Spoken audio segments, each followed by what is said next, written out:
e-commerce itu kemudian bisa jadi terjadi permasalahan-permasalahan.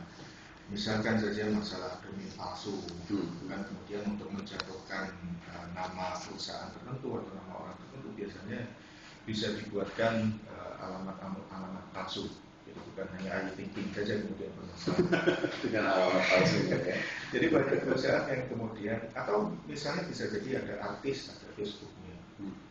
Kita mencoba menghubungi dia dan ternyata artis itu tidak bisa internetan atau tidak punya alamat Facebook, maka kan kita selama ini kemudian menghubungi siapa? Sia-sia.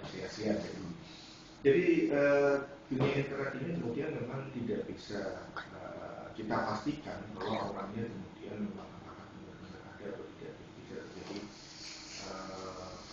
kepalsuan seperti itu. Betul. Ya. Maka bagi pemasar yang penting kemudian adalah untuk menjaga trust itu. Maka beberapa toko online kan kemudian berusaha mengiklankan dirinya, karena dengan mengiklankan itu maka ada kepercayaan publik juga semakin meningkat bahwa ini bukan toko online yang main-main. Nah, tapi bisa jadi bukan hanya pemasarnya saja bermasalah, bisa jadi pembelinya yang juga kemudian menggunakan kelemahan dari internet itu untuk menipu. Jadi seringkali kemudian cerita yang muncul saya pada pesanan pertama, order pertama oke. Order kedua sedikit oke. Kemudian order ketiga lebih besar. Nah ini kemudian di nemplang itu terjadi tidak bayar. Nah maka kan untuk kemudian e-commerce ini memang membutuhkan adanya pihak ketiga yang bisa mempertemukan pembeli dan penjual yang kemudian bisa sama-sama dipercaya. Bahwa memang urusan trust ini yang paling menentukan. Maka ya kita harus hati-hati melihat, dan kalau di bahasa awamnya ada check and recheck. Kalau dalam bahasa Arabnya itu ada tabayun, ada triangulasi. Jadi biasanya untuk menunjukkan trust itu kita ada menyampaikan, kalau pemasar menunjukkan testimoni bahwa ada bapak A, bapak B kemudian sudah berhasil untuk membeli produk ini dan merasa puas, maka kita bisa jadi menghubungi bapak yang dimaksud itu. Apakah benar ini perusahaannya bukan perusahaan abal-abal misalnya. Jadi ada triangulasi yang bisa kemudian kita lakukan seperti itu dari dua pihak. Baik, sekarang beralih sebelum kita Pak Ganjar nanti akan menyampaikan tips-tips yang perlu diperhatikan di era digitalized sekarang ini.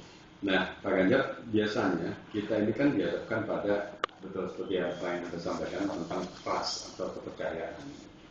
Nah, kadang-kadang juga konsumen maunya banyak yang tadi Anda sampaikan beberapa hal yang perlu dicermati oleh produsen atau sebagai pemasar. Nah, sekarang kalau dihadapkan pada trust, misalnya yaitu tadi pesanan sudah terlalu banyak, kemudian barang terlanjur di deliver atau dikirim. Terus bagaimana mengantisipasi adanya kecurangan-kecurangan dalam transaksi digital?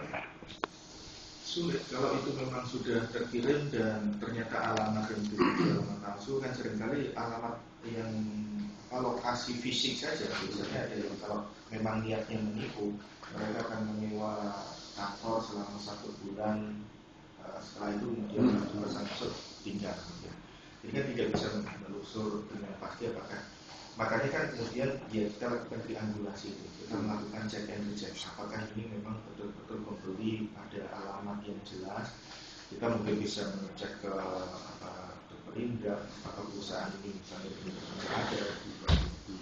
Jadi makanya kalau untuk di Indonesia seringkali kemudian pembelian e-commerce itu masih tidak terlalu tinggi.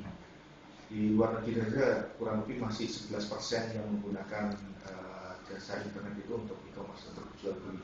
Terbanyak itu yang untuk melakukan aktivitas bersosialisasi, remaja-remaja itu bisa campaign ya, kampanye produk. Dan konsumen sendiri kemudian yang lebih sering kemudian menggunakan internet itu untuk mencari informasi. Jadi untuk kemudian melakukan pembelian biasanya mereka sekalian jalan-jalan ke toko untuk kemudian membandingkan apakah lebih murah di toko. Tapi memang itu manusiawi ya. Orang itu lebih senang ketemu orang daripada ketemu. Karena ketika kita langsung melihat ini, kita bisa langsung mencoba bahannya bagaimana. Daripada foto nanti ternyata nggak pas, nanti ada proses pengembalian nanti repotan lagi. Baik, untuk fisik itu lebih pasti disukai saat ini. Sekarang tips-tipsnya supaya lancar untuk perkembangan bisnis kita. Ya. Pertama berkaitan dengan perilaku konsumen, bahwa sekali lagi tadi saya sampaikan bahwa kita harus mengenal konsumen kita dengan baik, dan itu harus kita kaji sejak awal siapa konsumen. Manajemen manajemen sendiri kalau konsumennya ini kemudian terpilah ada yang akademisi, praktisi, fresh graduate, itu pendekatannya tentunya akan berbeda-beda. Nah, maka riset itu hal yang kemudian penting dilakukan oleh perusahaan apapun. Kemudian yang kedua adalah berkaitan dengan aktivitas untuk menginternetkan diri.